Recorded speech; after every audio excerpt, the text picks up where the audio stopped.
मसीह में मेरे प्रिय भाई और बहनों, आप सबको जय मसीह की। यीशु मसीह के जलाली नाम में आप सबको सलाम। आप सबको खुदा बरकत दे। आप सब परमेश्वर के प्रिय हैं। खुदावंद आपसे प्रेम करते हैं। खुदावंद का प्रेम आपके जीवनों को आशीषित करे, बहाल करे। आज मैं आपके साथ एक वचन को बांटना चाहती हूँ। एक वर्ष, एक प्रभु के पवित्र शास्त्र में से एक वचन शेयर करना चाहती हूँ जो काफ़ी दफ़ा आप लोगों ने सुना है, काफ़ी दफ़ा पढ़ा है, और मैंने भी काफ़ी दफ़ा उसे पढ़ा और सुना। और जब मैंने इस वचन को सोचा, इसे मनन किया और खुदा से इस पर रेवलेशन को मांगा, प्रकाशन को मांगा, तो पवित्र आत्मा ने जो मुझे बताया उसे मैं आप लोगों के साथ आज बांटना चाहती हूँ, आज शेयर करना चाहती हूँ। वचन में हम पढ़ते हैं यूहन्ना 8 अध्याय में एक व्यभिचारिणी के विषय में, एक एडल्ट्री में फंसी हुई औरत के लिए हम यहाँ पढ़ते हैं, जो पाप में थी, जो गुनाह में थी, जो व्यभिचार में थी। मुझे नहीं पता, यहाँ पे एग्जैक्ट उसके बारे में लिखा नहीं गया कि वो किस मजबूरी में ये काम कर रही थी, जहाँ वो प्रोस्टिट्यूट थी या वो अपनी इच्छा से ये काम कर रही थी, या अपनी मजबूरी से ये काम कर रही थी। यहाँ लिखा है उसके बारे में कि वो व्यभिचार करते हुए पकड़ी गई। और जो फरीसी और जो सदूकी और जो शास्त्री थे, जो ऑलरेडी प्रभु यीशु मसीह को कुछ ना कुछ दोषी ठहराने के लिए उनके खिलाफ साजिशें करते रहते थे, उनके खिलाफ कुछ ना कुछ वो ऐसा ढूंढते रहते थे जिसके चलते वो परमेश्वर पर दोष लगाएं, प्रभु को नीचा दिखाएं और उसे मार डालें। वो षड्यंत्र रचते रहते थे प्रभु के खिलाफ।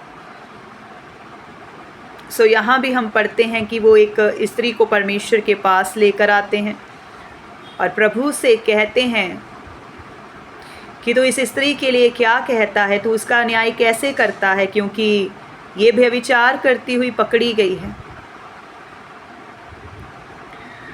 और मूसा कहता है कि ऐसी स्त्रियों को, मूसा की व्यवस्था में लिखा है, जो व्यवस्था मूसा ने हमें दी है उसमें ये लिखा है कि ऐसी औरतों को हम पत्थर मार मार कर मार डालें।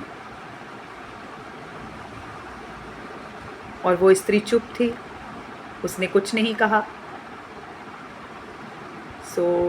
उसने परमेश्वर के सामने अपनी सफाई में कुछ नहीं बोला।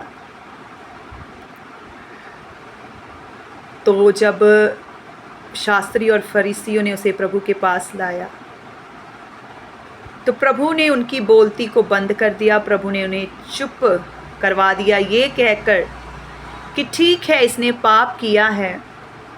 और मूसा भी कहता है कि ऐसी स्त्रियों को पत्थरों से मार मार कर मार डाला जाए। हमारा परमेश्वर इतना बुद्धिमान परमेश्वर है कि ना वो अपने वचनों को टलने देता है, ना अपनी व्यवस्था को टालता है, उसे पूरा भी करता है और अपने लोगों को बचाना भी जानता है।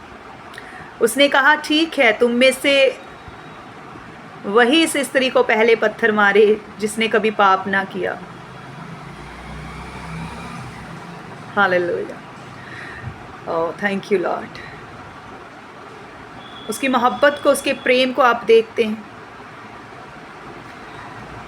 वो पापियों को मारने या पापियों को गिराने नहीं आया, वो उन्हें बचाने आया, उसका वचन कहता है। और उसने इस औरत से कहा कि जब सब फरीसी और शास्त्री चले गए और किसी ने उस औरत पर पत्थर नहीं मारा, तो कहीं ना कहीं प्रभु की उस बात को सुनने के बाद कि जो कोई पापी नहीं, जिसने कभी पाप नहीं किया, वो इसे पहला पत्थर मारे, वो सब एक एक करके निकल गए, चले गए, और वो स्त्री वहाँ अकेली रह गई। प्रभु यीशु ने कहा कि क्या तुझ पर किसी ने दंड की आज्ञा दी? क्या तुझे किसी ने मारा? उसने कहा, प्रभु नहीं। उसने कहा, जा, मैं भी तुझ पर दंड की आज्ञा नहीं देता, अब से पाप मत करना। Hallelujah, thank you Lord.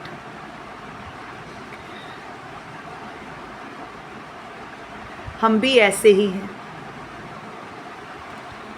हम भी शास्त्री और फरीसियों के जैसे ही हैं। हमारे अंदर भी ऐसा स्वभाव है कि हम प्रभु के सामने दूसरों की गलतियां, दूसरों के गुनाह दिखाते हैं, दोष लगाते हैं दूसरों पर कि प्रभु इसने ये किया, उसने वो किया, इसका न्याय कर, इसने ऐसा किया, इसने वैसा किया, इसने ये पाप किया, उसने वो पाप किया, देखिए तेरे आज्ञाओं पे नहीं चल रहा, देखिए वो वैसा है, ये बेविचार में है, ये वो है, ये करता है। प्रभु तो इसका न्याय कर। सो शास्त्री और फरीसी आज भी हैं और वो हमारे अंदर हैं। और प्रभु ने यहाँ कहा कि तुम में से जिसने पाप नहीं किया वो पत्थर मारे। जब हम खुदा में आ जाते हैं, जब हम प्रभु को ग्रहण कर लेते हैं, तो हम अपने आप को बहुत बड़े धर्मी समझने लग जाते हैं। हम दूसरों पे दोष लगाना शुरू कर देते हैं। हम घसीट के लोगों को प्रभु के आगे ला के रखते हैं, अपनी दुआओं में, अपनी प्रार्थनाओं में। प्रभु उसने मेरे साथ ये किया तो उसका ये कर, प्रभु उसने ये किया तो ऐसा कर, देख प्रभु वो कैसा है, देख प्रभु वो व्यभिचार कर रहा है, देख प्रभु वो ऐसे पाप में है। ठीक है, लेकिन हमें किसी का न्याय करने का हक नहीं है। वो कैसा है अपनी ज़िंदगी में, वो क्या करता है, वो कैसे चलता है, परमेश्वर नहीं चाहते हम किसी का न्याय करें। प्रभु चाहते हैं कि हम अपने अंदर झांकें, हम अपने पापों को पहले देखें। प्रभु चाहते हैं कि हम अपने आप को पहले जांचें, हम अपने आप पर ध्यान करें, पहले हम अपनी लाइफ में झांक कर अपने अंदर देखें। प्रभु ने कहा, किसी ने अगर तुम में से पाप नहीं किया तो वो इसका न्याय कर ले, वो इसको पत्थर मारे। हमारे पास अधिकार नहीं कि हम किसी का न्याय करें। न्यायकर्ता सिर्फ यीशु है। न्याय करने का अधिकार सिर्फ उसके पास है। इसलिए वहाँ से एक एक करके शास्त्री और फरीसी निकल गए। उन्हें एहसास हुआ, उन्हें पता चला कि कहीं ना कहीं हम सब पापी हैं। हालेलुया। सो आज प्रभु भी हमसे यही कहते हैं कि हम दूसरों का न्याय ना करें। हम अपना आप परमेश्वर के आगे रखें, हम अपने गुनाहों को, हम अपने पापों को खुदा के आगे रखें। दूसरों पर तो हम दोष लगा देते हैं, दूसरों की तो हम कमियां बता देते हैं परमेश्वर को, लेकिन कभी अपने आप को, अपनी कमियों को, अपने पापों को खुदा के आगे क्यों नहीं रखते। दूसरों पर हम पत्थर मारने को हमेशा तैयार रहते हैं, लेकिन खुद को जांचते भी नहीं, कभी देखते भी नहीं, परखते भी नहीं खुद को, अपने अंदरूनी व्यक्तित्व को। हम रोज़ के जीवन में हमसे कितने गुनाह होते हैं, हम कितना परमेश्वर को दुखी करते हैं, कितनी बार उसका दिल तोड़ते हैं, हम ये देखते नहीं और दूसरों पर दोष लगाते रहते हैं। सो आज से हम ऐसा ना करें, दूसरों के लिए पत्थर ना उठाएं और ना किसी का न्याय करें।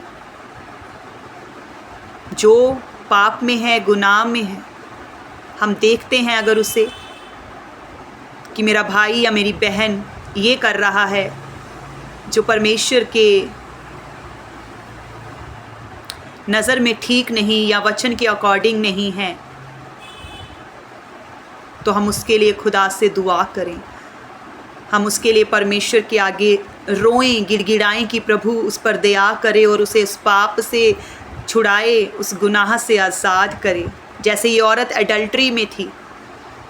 शास्त्री और फरीसी जो अपने आप को बड़ा धर्मी समझते थे, बड़े परमेश्वर के ज्ञानी और परमेश्वर के करीब अपने आप को, परमेश्वर की व्यवस्था को जानने वाला, अब्राहम के वंश से, अब्राहम की संतान समझते थे खुद को, लेकिन वो परमेश्वर के हृदय को नहीं समझ पाए। कभी उन्होंने परमेश्वर को कभी जाना नहीं। वो परमेश्वर का न्याय, व्यवस्था, यही कुछ जान पाए। खुदावंत का प्रेम उन्होंने कभी नहीं समझा और ना जाना। और यीशु मसीह वही प्रेम और दया दिखाने के लिए इस पृथ्वी पर आए खुदा के लोगों को, खुदावंद के बेटे बेटियों को। सो अगर हम भी खुदा के बेटे बेटियां हैं मेरे प्रिय भाई और बहनों, तो हम भी परमेश्वर के आगे दूसरों पर पत्थर ना उठाएं, बल्कि खुदा के आगे लोगों के लिए, दूसरों के लिए, जो भी कोई हमें दिखता है कि गुनाह में है, पाप में है, हम उसके लिए दुआ करें। मैं प्रभु का धन्यवाद करती हूँ कि पिता ने इस वचन से मुझे इतना कुछ सिखाया और वही मैंने आज आपके साथ बांटा। खुदा इस वचन से आप सबको बड़ी आशीष दे और प्रभु अपने वचनों के गहरे भेदों को आप पर प्रकट करे और आपको न्याय करने वाला नहीं बल्कि दूसरों के लिए दुआ करने वाला बनाए। आप सबको जय मसीह की। God bless you all.